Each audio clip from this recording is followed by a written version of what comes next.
Hello guys, and it is getting more and more interesting as there are more and more protests inside the Russian Federation, and with each week they become better organized and they include more and more different people from very different regions. Today we will focus on well-organized protests of the Russian taxi drivers from dozens of regions, which now have special channels on the Russian social media, go out on strikes because they are not able to earn any money. You know, gasoline prices keep rising, oil refineries keep exploding, and nobody cares about the Russian taxi drivers.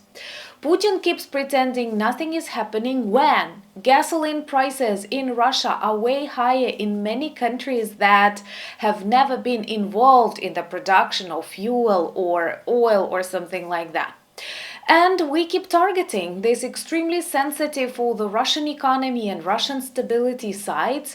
Again, Ukrainian drones and maybe even missiles visited Afipsky oil refinery and oil depot in Volgograd region. And we also burned a cargo train full of the fuel for the Russian invaders in the temporarily occupied Crimea. So let's discuss all of that with a particular focus on protests that are quite inspiring. My name is Anna, I'm from Ukraine, I'm in Ukraine, and if you want to see the defeat and demilitarization of Russia, that is the only working peace plan, subscribe, we discuss all of that on the channel. So you know that at the very beginning of the full-scale invasion, we were waiting for the Russians to protest, to go out on streets, to speak about the war crimes that their army commits in Ukraine, but nothing happened. Silently, they supported Putin's decision, and only when the problem started reaching their wallets or they started hearing explosions on the streets, they went out to protest. But again, not against war, but against minor consequences of this war.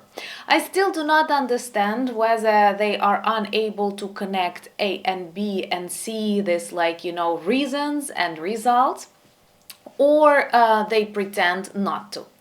But now I've reported about protests in the far east of Russia, in Siberia, in Tatarstan, Bashkortostan, when people went out on the streets against rising taxes, against some changes in the local government when they lose independence because of the problems in the local budgets. And here we have a new movement that is actually very well organized. These are Russian taxi drivers who literally stopped earning money when the prices on gasoline kept going up, and actually additional fees that they have to pay for the maintenance of the car and so on kept growing, and people who ordered taxis started losing money and salaries too, and literally they don't know how to survive. So having read messages, watching them discuss the problems, I was able to identify that literally there are many different regions involved, including Tatarstan, with a great potential to become independent one day. And if you want to know more about these nations that want to become free on the territory of the Russian Federation, today on the channel I will be very glad to introduce you to one interview with a very famous activist of the Free Nation League, and this is an organization that works on the development of a roadmap for the countries that will become free after the inevitable dissolution of the Russian Federation.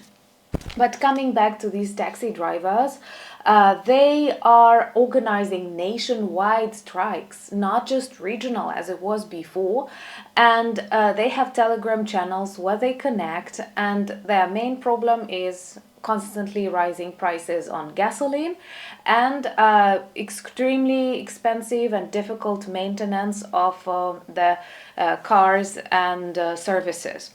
So Arhangelsk is included, Voronezh, Stavropol, Tatarstan, and it's super important when it reaches Moscow, because as I record this video, Moscow experiences another visit of the Ukrainian drone, so perhaps they will have some flights cancelled, they will definitely hear air raid alerts, and more Russians will start asking themselves, is everything going according to the plan? And then question number 2, whose plan? Is it the plan of the Kremlin Goblin, or maybe of the freedom-loving Ukrainian people? And again, to inspire more people to stand for freedom and lower prices, we keep targeting Russian oil refineries. I do not report about that in every video, but luckily almost every day there is something to tell you. And we neutralized Fipsky oil refinery and also an oil depot in Volgograd. And a train was targeted by some modified FPV drones in Crimea. That was a cargo train full of fuel for the Russian front lines, and we successfully neutralized it. And I guess there will be more videos and more information, because it looks like a record-breaking thing, literally, when you burn all this evil supply of the Russian troops with an FPV drone while the cargo train is still moving. And remember to watch a new video on Anna Danilchuk channel, where I speak more about these internal Russian lies that keep destroying their country from inside and actually deceiving the Kremlin, various generals, and leading to their failures. Some presidents, some leaders want to be constantly worshipped and complimented, but this does not bring them success. This actually deceives them and usually brings them to the collapse. Right now, we are all following the meeting in Berlin between our EU allies, between the delegation of the White House, somehow represented by 2 businessmen who don't have any political or diplomatic positions to do the job. And as a Ukrainian, I want peace and victory more than anything else. And as a Ukrainian, I realize that at this moment in history, there is literally no reason for that, no serious offers, no serious plans, but hopefully more of such meetings, more of such conversations, and more of discussions with our European partners can lead to the development of the working plan. But of course, after we finalize the implementation of our real peace plan, and that is to defeat and demilitarize Russia.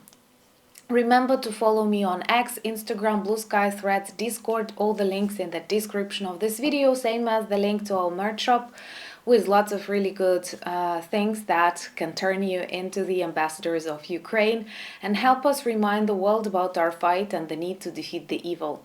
Thank you for buying me coffees, becoming my patrons and sponsors of the channels, but most importantly, thank you for being friends of mine and friends of Ukraine. Slava Ukraini!